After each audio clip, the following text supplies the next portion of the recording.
Hi, and welcome. You're listening to the X22 Report. My name is Dave, and this is episode 1065A, and today's date is September 2nd, 2016, and the title of the episode is Central Banks Are Now Practicing Backdoor Monetization.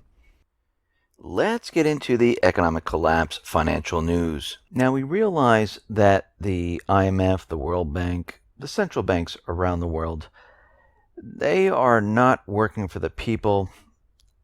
They are working for themselves. We have to remember their product is debt.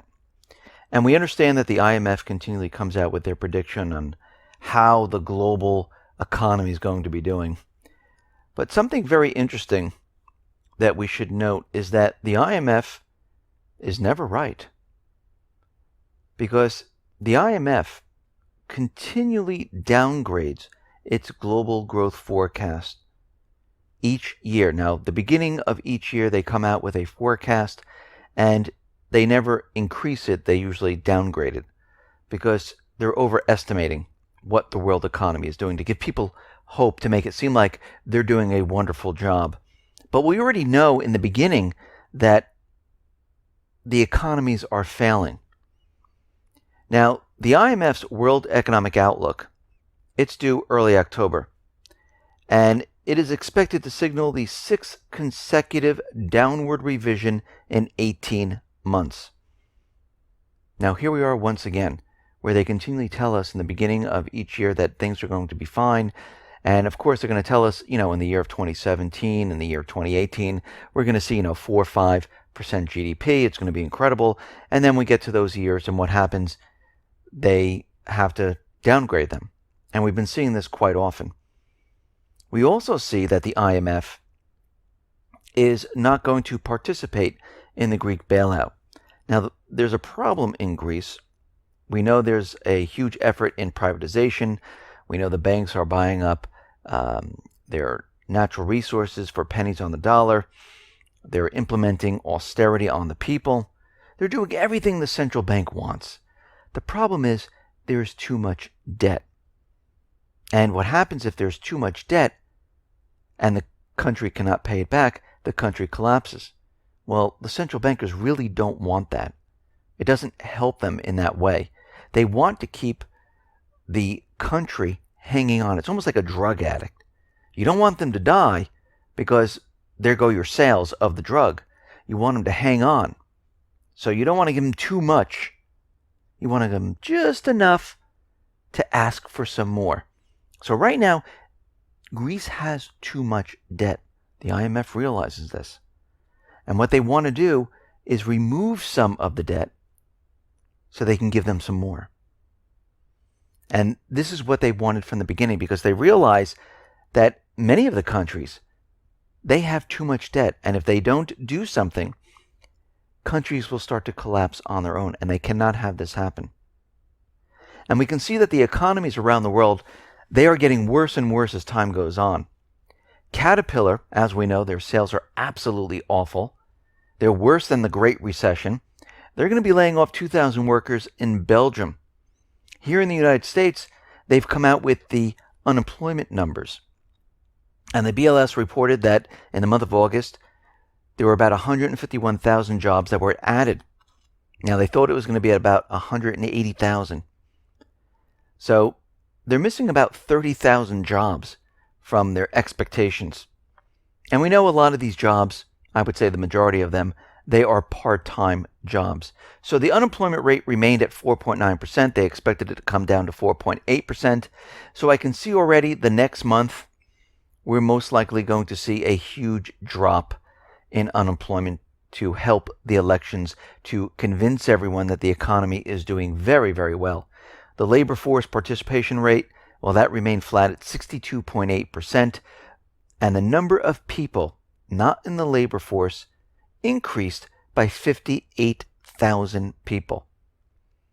Now, if you really look at this, the U.S. labor market stalled by nearly 50%. And when we look at the jobs, we see the jobs went to minimum wage, food service, and drink places, leisure, hospitality. And we see right now that there were 34,000 jobs that were added to these industries, even though we have evidence of increasing layoffs by restaurants across the country. Education and health, well, they added around 39,000 jobs, and the high-paying jobs, they declined. Manufacturing, construction, mining, we've lost 14,000, 6,000, and 4,000 jobs. We see a steep drop in temporary jobs. They have declined by 3,000 in August. So what we're seeing right now, since 2014, the U.S. has added 523,000 waiters and bartenders, and we have lost 13,000 manufacturing jobs. Again, we have a problem. We have a huge problem. And the situation is getting worse and worse as time goes on. We see the National Association of Credit Managers, economist Chris Kuehl, said overall, it was fun while it lasted. The trends had been up, and now they are not. The best that can be said about the decline is that it was bad and hasn't got much worse.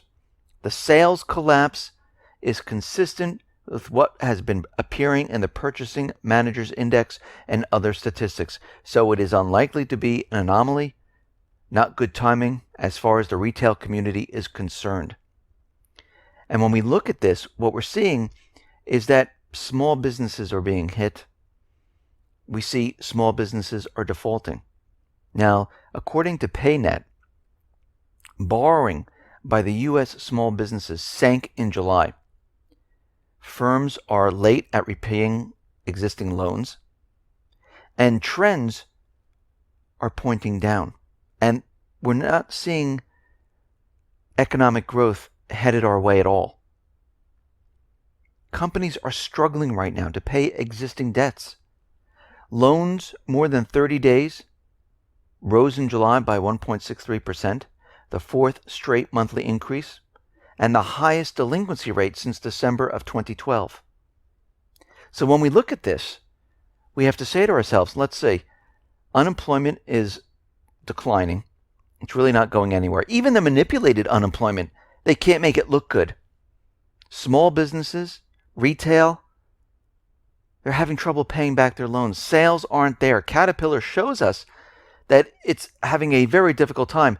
They have declining sales that are worse than the Great Recession in 2008.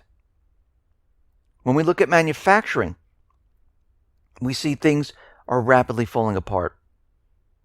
New York ISM, well, that has crashed back to contraction. We had July, where we had this surge from 45.4 to 60.7. Well, it's been entirely erased. Purchases, revenues, expected future demand, they're all tumbling. And then we look at U.S. factory orders. They have declined year over year, every month since October of 2014. This is the longest period in U.S. history since 1956 that we've seen this. And it has always indicated the U.S. economy is in a recession. U.S. capital goods shipments, they have collapsed to 9.4% year on year. I mean, it just gets worse and worse as time goes on. And the central bankers, the governments that are intertwined with the central banks, they realize they're running out of ammunition. How can we keep this system propped up? Well, one way they're doing this is this secret backdoor monetization of its own securities. The ECB's QE program, well, it is implemented through several national central banks, like Germany's Bundesbank and Spain's Banco de España. National central banks buy bonds according to rules set by the ECB. The problem is that these constraints narrow the stock of debt the banks can buy from. These rules prevent the purchase of too much debt from any one country and stop the central banks from buying debt with steeply negative yields. So here's an example. German's Bundesbank bought 209 billion euro in sovereign bonds between March and July. It also sold off 43 billion euros of this debt. Those securities are then back on the market to be bought, potentially helping the central banks to work around the program's restrictions. This suggests that one of the ways that the QE has been implemented, especially in the countries where scarcity may be an issue, is that the National Central Bank is essentially buying bonds from itself, or perhaps even from other national central banks in the euro system. So they're just passing them back and forth. It's amazing what they're doing to manipulate the system to make everyone believe that this is okay. And we know the Bank of Japan, they had to take this a step further. They had to start buying stocks where they're looking to nationalize the stock market. Well, the ECB right now, they might be doing the same thing as the Bank of Japan, where they're going to buy equities as part of their expanded stimulus program. So we have the central bank doing everything in the economy. They're buying the bonds, they're passing them back and forth to each other, they're buying all the stocks, the equities, and the people, they're all sitting on the sidelines. But there's always one problem. They can keep doing this. But just like the subprime securities, the people will eventually show and tell the true story of what the economy is doing. Because when the people stop purchasing in the retail market, when the people stop purchasing homes, when the people stop purchasing stocks, and it's only the central bank in there doing everything, and the rest of the economy continually falls apart, like we're seeing, where we're seeing manufacturing, retail, unemployment continually getting worse and worse, there will come a point where it doesn't matter if the stock market is at 90,000. Because if you have 300 million people out of work, and corporations that are declaring bankruptcy, and corporations, small businesses that are delinquent on the existing loans because nothing's happening, that's the end game. That's it.